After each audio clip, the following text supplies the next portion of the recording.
All right, well, we're back for the discussion of Sicario, and if you saw our review, we recommended it. It's a well-paced, really, really good crime thriller. I would say, you're right. There's really not like a obvious, this is the time to go to the bathroom part of the movie. Mm-hmm. I was starting to get a little bit fatigued with the action scenes when they were getting ready to go into the tunnel. Mm-hmm. It's like, okay, we've seen them put on SWAT gear before. Right. They're playing with their night vision. That's great. It's like, it was a little bit too much like, they're just kind of showing off their tech and that kind of thing. Yeah.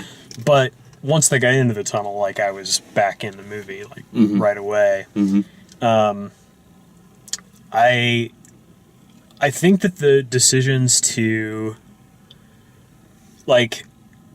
so there isn't really there's not a through and through protagonist. They follow Emily Blunt for the first act and a half, 2 acts or mm-hmm. so. I would say 2 acts is pretty much hers. And then... That's pretty much when it's revealed Benicio del Toro's background and why he's... And then we switch to Benicio del Toro and follow him for a while. Mm-hmm. But way interesting. And every once in a while, we switch to the son of the state police in Mexico. Mm-hmm. And we follow him for a scene here and there, and it's sort of like, you don't really know where that's going. Mm-hmm. You don't know who that guy's going to turn out to be. The first scene reveals him to be police. Another scene reveals that he has to work that night, and then Del Toro finds him at the other end of the tunnel, and... Yeah, he's a casualty. He ends up killing him. He ends up using him to get to Diaz and ultimately get to the boss. And that whole... Well, that connects to the very ending, since his son's at the very end. That's right. What's your take on that? Because for me, it was just like, while all that drug stuff's going on, here's the real-life casualties. It's like the innocent people are the ones that suffer. They lose family members. They kind of... It's funny how it just kind of ended on that. My take on that almost scene, quietly. My take on that scene was, he killed the cartel leader, mm-hmm. but the violence was still happening. Yeah. There'll be a power vacuum in that. Yeah, it's just... It's a cycle. Mm-hmm. It continues. Mm-hmm. You take down one person, another person rises up. And his family was killed, therefore he kills his family, and this goes on and on. Yeah. It's also because the movie sort of tricks you. It sort of lulls you into a sense of thinking that it's from an American perspective, and mm-hmm. it's not. Right. It's from a Mexican perspective. And... showing the kid at the end sort of not knowing where his dad is. They mm-hmm. don't really know. They go out to play soccer. They hear gunfire. The ref calls for the game to start again. Mm-hmm. It's just every other day. Yeah. And I think that's just one of many stories that were going on. Yeah, and I think that's a way to show us like what Emily Blunt goes through in her final scene is not the resolution of anything. Right. That's her personal story, and mm-hmm.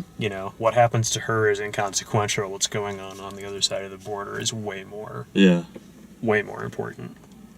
So, yeah, I think that worked. I think a lot of times I get irritated with movies that bounce around from protagonist to protagonist or try to get too many characters going at the same time. This had a nice balance. I think they did a really good job here because Emily Blunt's character is just as in the dark as we are most of the time. Mm-hmm. We're following her. We're asking the questions that she's asking, and because they're purposefully misleading her, mm-hmm. We don't learn anything about Benicio del Toro really until he takes over the narrative. Mm-hmm. And then we know what his backstory is and what his motivation is, and then we're invested in him and we're following him. Yeah. Josh Brolin just evaporates. Yeah. After that scene in the tunnel, he's just gone from the movie, and I think that. But he does a real good job of explaining the kind of the moral consequence of what, how they have to do these kind of dirty things in order to do the good stuff. There's so much gray area, and that's what she's struggling with. Yeah, and her partner's also gone from the movie, and I could see where if they had gone into more detail than that, if there had been more than, I guess what I'm saying is, it was really efficient that they just made it a conversation between Del Toro and Blunt. Mm-hmm. That they just have that conversation at the end of, I can't do this. This isn't right. Mm-hmm. You need to sign it or it's suicide. Yeah. Like, you have to do this. Yeah. And then, at the very end, she points the gun at him and she realizes she can't. Yeah, it's not who she is. She can't shoot him, so. Honestly, outside of that final scene, I absolutely despised her character. I completely disagree with the fact that she is considered a protagonist, because the movie, while she is the focal point of each scene at the beginning, like the camera's following her, she doesn't partake in almost anything. Everybody else carries the dialogue. Even when the questions are asked, it's her partner that's asking the questions, not her. Like, she's just kind of there. And then about halfway through the movie, it falls into tropes of her just basically being the damsel in distress, making stupid mistakes, ending up in trouble, and them saving her. I did not like her character at all. I thought she was the weakest part of the movie. That's fine. I just, like I said before, you don't have a movie without that character. You can cut an hour out of this movie without that character being there. There's no reason for, like, if she's gone and we're following Josh Brolin around, then we should know what Josh Brolin's motivations are. He can't keep it a secret from the audience. That doesn't work from a storytelling perspective.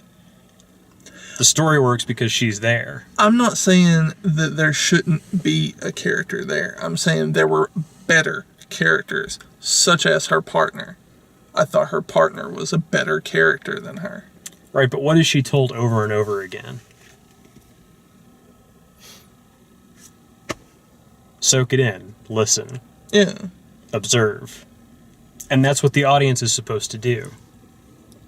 So that's why she's doing what she's doing. And for what I understand, she was being used anyway. They were basically CIA operating within the United States, so they needed a domestic unit to kind of make that kosher. And they make them... Which Brolin admits to. They make the point at the beginning of saying, we can't take the partner because he's a lawyer and he'll figure this out immediately. Yeah. He'll figure out immediately what we're trying to do. So she is kind of supposed to be naive, and, that's why they were... She's supposed to understand her job, and that's it. Yeah. I get it, but to me, it made her completely insufferable. Like, I didn't connect with her. So, in other words, a character who has few lines, doesn't do a whole lot, just sort of has some reaction shots, you find insufferable for some reason. I did. I found all she was doing was acting. It was just pure acting. I just found her character so annoying to the point that at the end, I actually wanted him to pull the trigger. Wow. Yeah. It was... I don't know why. I did not like her character at all. That's like saying the girl in the Mona Lisa is a total bitch. Like, she's got there's no bitch face. There's no story there. There's no reason to do that. Why you gotta hate? It doesn't make any sense. She annoyed me every single time she was on screen. Okay. The one thing I can relate to is there was maybe one too many kind of short scenes where she's kind of just wearing that gray t-shirt and looking really sad and bewildered and smoking a cigarette. They could have maybe done with one less scene like that. I think those were there. I mean, this is just my take on it. I think that was there, again, not necessarily as the audience surrogate, not necessarily there because that's how we should be feeling, but it's the movie telling us that there are people in this world that don't think that all of this is okay. Mm-hmm. Like, take her out of the equation and just follow like the SWAT team guys that go into the tunnel. And no one's stopping to think then. Then it's just we're all kick-ass America, hoorah. Let's go shoot everybody with our cool goggles and we're having a good time. They need her to be there to be like the emotional opposite of that. Yeah, to be not okay with it. To be like, how it's this is bullshit. Like, Yeah. this, we can't do this. This isn't right. yeah. You know? And she has this, I mean, and part of like her trauma over it isn't just that they're not doing the right thing. It's that Shane from The Walking Dead almost kills her. Yeah, which, by the way, if you want to cast a villain, don't use somebody that's always a bad guy. It's because you're clearly, as soon as he came on screen, it's like, well, he's evil. This is no good. No good can become of this. Yeah. Yeah, it's all good. Your mileage may vary. I don't hate Emily Blunt or her character. I don't hate Emily Blunt. Like, I really expected to like her You character, do. and I just didn't. You do. It was, no, she was terrible. You do. She was terrible. You hate her. I can't stand her. Yeah. It's He terrible. needs to go watch Edge of Tomorrow now. Yeah. It's a terrible On movie repeat. because she's in it. On Live, Die, Repeat. All right. Well, that is our discussion. If you like the way we do these, please like the video, subscribe, check out all the written and video reviews at dalemaxfield.com, and thanks for watching.